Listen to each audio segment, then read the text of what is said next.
Rahayu, Mbah. Ya, Rahayu. Sugeng dalu, Mbah. Sugeng dalu. Ketemu lagi, Mbah, sama tim Hasanah Jawa. Iya. Mungkin sekarang gini, Mbah, kan ada yang lagi ramai itu tentang di media sosial kan ada seorang Ibu Ida namanya. Ya, pengobatan tradisional, ahli tulang bisa dikatakan seperti itu. Namun kan sekarang itu sedang digoreng di media itu katanya bahwa hal tersebut itu ada yang bilang sakti, ada yang bilang ya itu hal yang biasa. Nah, menurut pola keilmuan Jawa itu sendiri gitu, menyikapi bahwa ada seseorang yang piawai, katakan ahli membetulkan tulang seperti itu tuh bagaimana gitu, Mbah? Monggo. Ya, sebelumnya selamat malam, selamat berjumpa kembali di channel Hasanah Jawa untuk saudara-saudara pemirsa channel Hasanah Jawa dimanapun Anda berada. Kami doakan selalu sehat, dimurahkan rezekinya, dan selalu diberikan ketentraman dalam rumah tangga. Salam Rahayu, Rahayu, Rahayu Sagung Dumadi, Rahayu ingkang pinanggih. Rahayu. Untuk menyikapi atau mengomentari tentang pengobatan alternatif, karena yang dimaksud alternatif itu non medis. Gitu ya. Jadi kalau nggak pakai medis itu dianggap alternatif.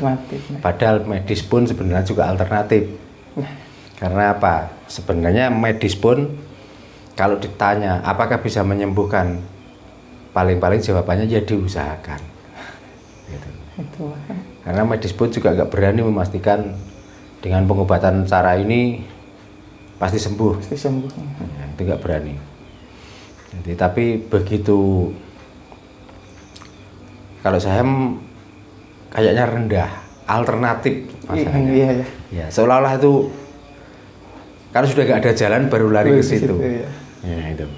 Kalau masih punya jalan, larinya juga ke yang di medis itu. Sedangkan banyak saudara-saudara kita yang pengobatan di medis, pengobatan yang sudah memakai metode yang benar, tapi nyatanya juga nggak ada kesembuhan. Nah, makanya semuanya pengobatan itu adalah alternatif, karena yang berhak mengobati sesungguhnya adalah Gusti Ingkang Maha Agung. Nah, kita semua ini cuma perantara, maka wajiblah atau pantaslah kalau kita itu dinamai alternatif pengobatan.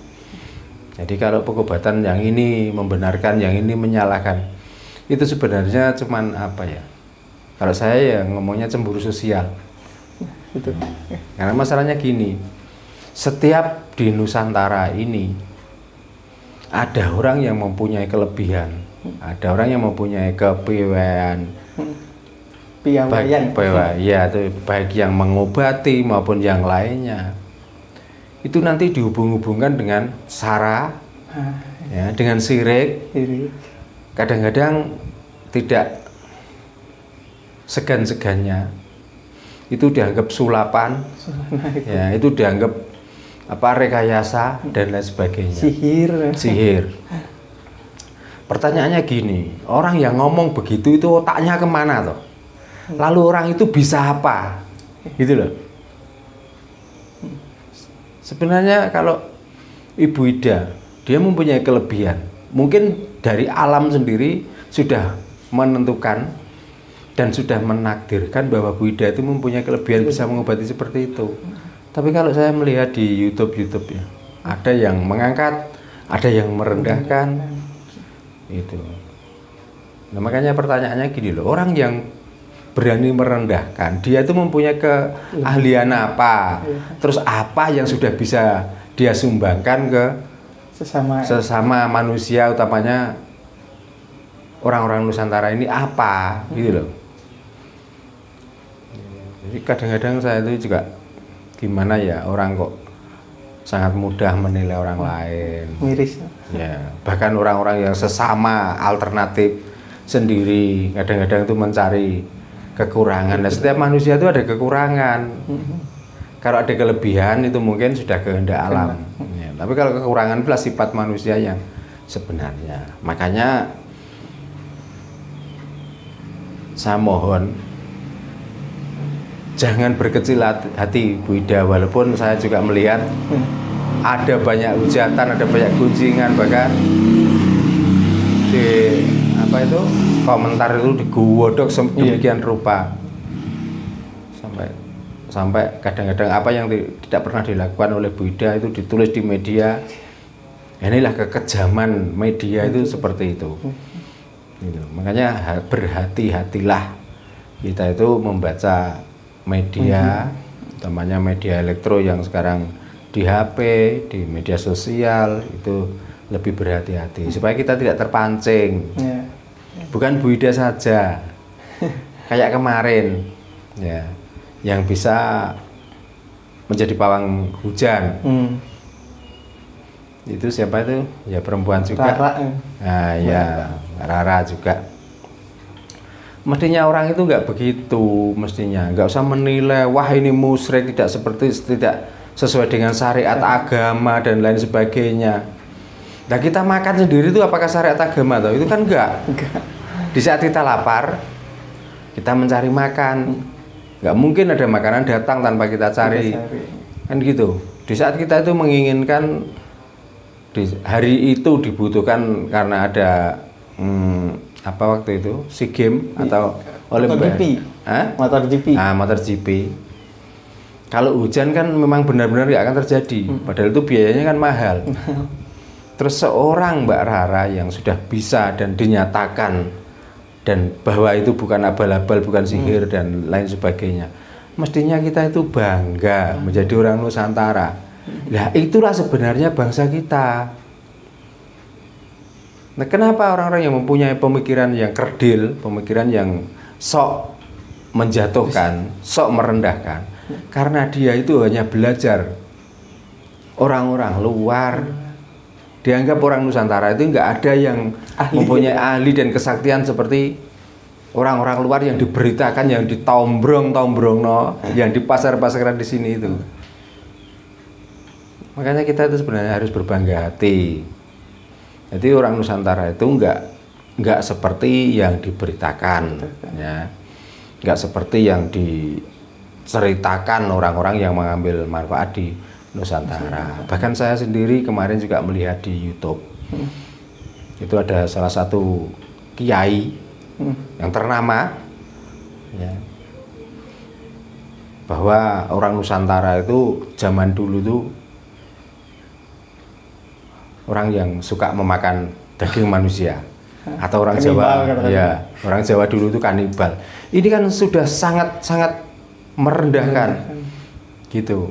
Nah dia sendiri loh orang Jawa, dia sendiri itu orang Nusantara.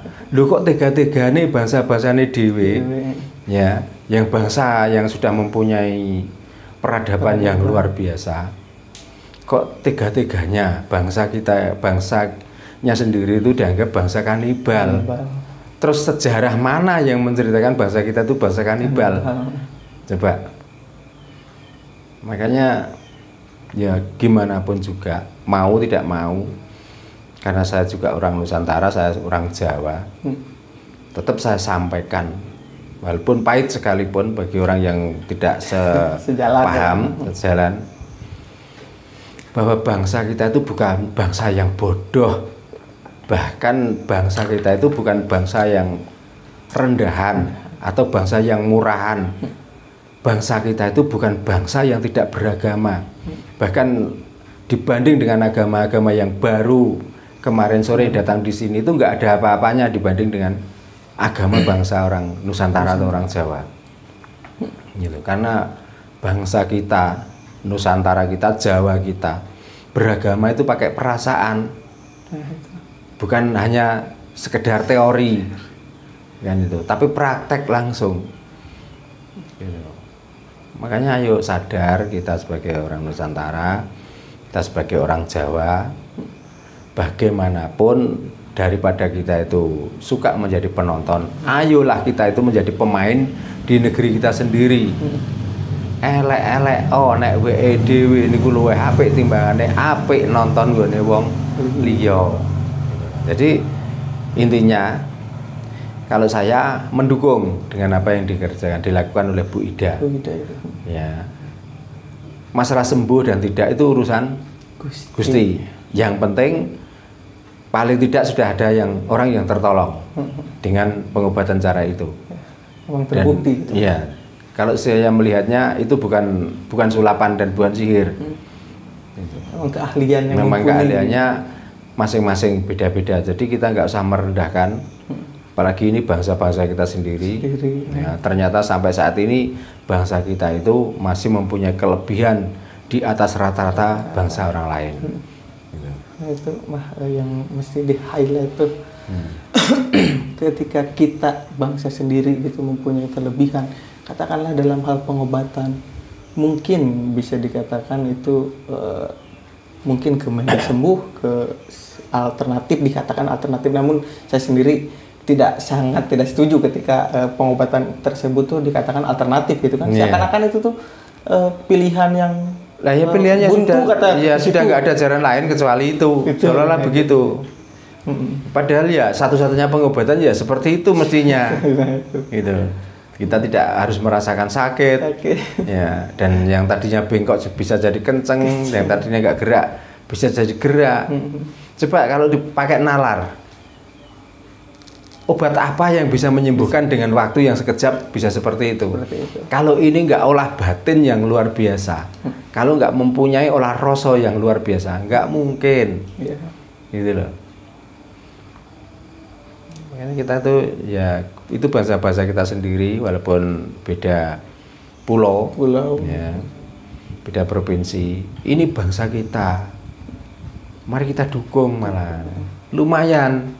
Walaupun nggak semuanya tertolong, 1-2 orang tertolong itu bisa mengurangi beban orang yang sakit itu loh. Nah itu.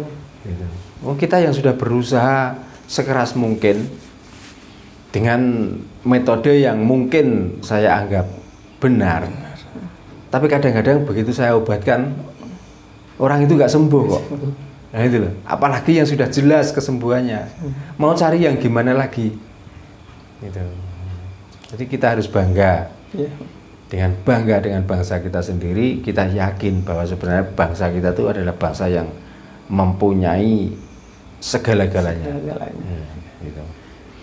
Terus kan sekarang di dalam ranah pemerintah juga kan, mungkin di stasiun TV ada yang mengangkat tuh bahwa ada yang mengangkat bahwa Bu Ida ini tuh layak diangkat menjadi suatu pengobatan medis lah katakan. Tapi ada juga orang yang menjatuhkan itu tidak layak katakan dan lain-lain. Namun ya yang mesti digaris bawah itu kenapa toh gitu kan, itu tuh yang kita punya gitu, itu keahlian yang kita miliki gitu di Nusantara. Tapi masih banyak gitu kan ketika ada hal seperti itu tuh dikatakan wah itu mistis lah dan lain-lain lah, padahal penganut setan. Udah budaya-budaya kita sendiri kenapa dijelek-jelekan sama pribumi juga gitu. Nah itu yang bikin miris itu. Namun ketika dalam ilmu Jawa gitu, emang itu tuh bisa dikatakan hal gaib katakanlah ya kan orang-orang mungkin menganggap dengan tariannya Bu Ida pasti saya yakini bahwa itu tuh ada filsafat di kala dia menari itu ada artinya gitu kan, nggak semata-mata menari. Nah ketika dalam keilmuan Jawa itu sendiri tuh memandangnya itu emang keahlian yang benar-benar alam karuniai, apa emang dia itu katakanlah dibantu makhluk gaib lah dan lain-lain untuk meluruskan gitu. Ya kalau kita itu mengacunya ke makhluk gaib dengan bahasa agama kodam dan yang lain sebagainya, itu sebenarnya kan cuma penemuan manusia loh. Kalau orang Jawa itu gini loh, yang dinamakan Sabdo Pandito Ratu. Ya, ucapan perbuatan itu kita itu berucaplah yang berbobot. Pandito itu seorang guru, ratu adalah seorang pemimpin. Jadi ucapan seorang guru dan ratu itu biasanya begitu dia mengucapkan itu terjadi. Maka di dalam bahasa agama dinamakan kun fayakun. Gitu. Jadi orang Jawa itu nggak heran melihat keadaan seperti itu. Nah, apakah dengan ilmu seperti itu bisa dipelajari? Apa tuh ya nggak bisa dipelajari? Nah, masalahnya bisa apa enggak? Seperti itu. Jadi kalau orang Jawa itu mempelajari ilmu apa saja itu bisa. Itu masalahnya dia tekun apa enggak dan jadi apa enggak. Nah, itu semuanya ada hubungannya dengan alam. Nah, alam ini menghendaki apa enggak. Itu kita belajar ilmu seperti Buddha, baik mantranya, baik gerakannya atau minyaknya bisa. Tapi kalau alam ini enggak menghendaki, lo mau apa kita? Makanya kadang-kadang ada orang yang tanya, Mbah, apakah saya itu kira-kira bisa mempelajari ilmu itu? Lah kenapa nggak bisa mempelajari? Apakah nanti saya juga bisa kan seperti itu? Nah, itu urusan alam, bukan urusan kita. Yang penting kita tuh belajar dulu. Jadi artinya bukan semua orang yang belajar itu pasti bisa. Tapi kadang-kadang tanpa belajar pun kita itu bisa. Itu sudah kehendaknya alam. Maka patut kita syukuri bahwa alam ini adalah alhamdulillahirabbil alamin. Itu. Jadi kalau semuanya bisa seperti Buddha, terus nanti yang sakit siapa? Gitu. Semuanya sakti, nanti yang lemah siapa? Jadi kita itu cokro magilingan, artinya itu kita itu adanya orang pandai ini ya karena orang bodoh, ya, adanya orang kaya ini ya karena ada orang miskin, adanya orang dibilang sakti bisa mengobati ya karena adanya orang sakit. Nah, ini sudah satu paket, nggak bisa kita tolak lagi. Jadi kita nggak bisa menolak dan kita nggak boleh meminta. Nggak bisa meminta. Kalau meminta boleh, tapi tentang bisanya itu urusan alam sendiri. Gitu. Jadi orang Jawa itu sudah nggak heran kalau sudah ada orang seperti itu.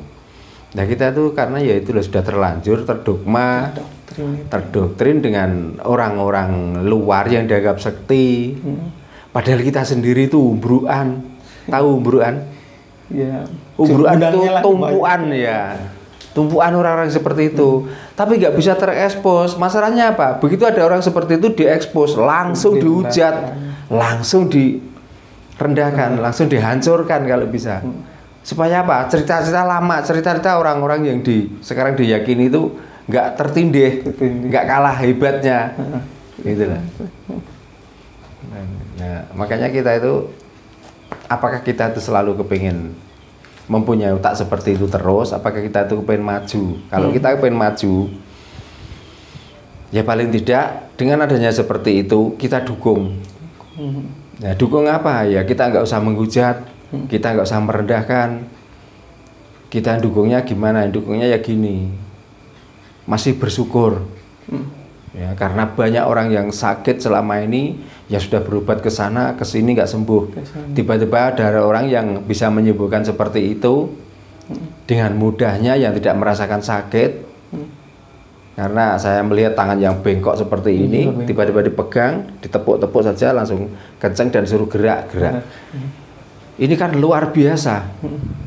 Medis pun nggak bisa seperti itu. Harus beberapa hari atau bahkan bulan, bahkan tahun baru bisa seperti itu. Nah, ini loh, begitu dipegang langsung bisa. Makanya kita itu begini. Ya, kita itu apa toh yang bisa kita sumbangkan pada negara ini, pada bangsa ini. Ini yang paling penting, yang paling perlu. Kita nggak usah muluk-muluk, kita nggak usah sombong, kita nggak usah iri dengan kebisaan orang lain. Kalau ada orang lain yang bisa, ya kita dukung. Supaya kita tuh sama-sama hidup itu ada manfaatnya, baik untuk diri sendiri maupun orang lain. Begitu caranya.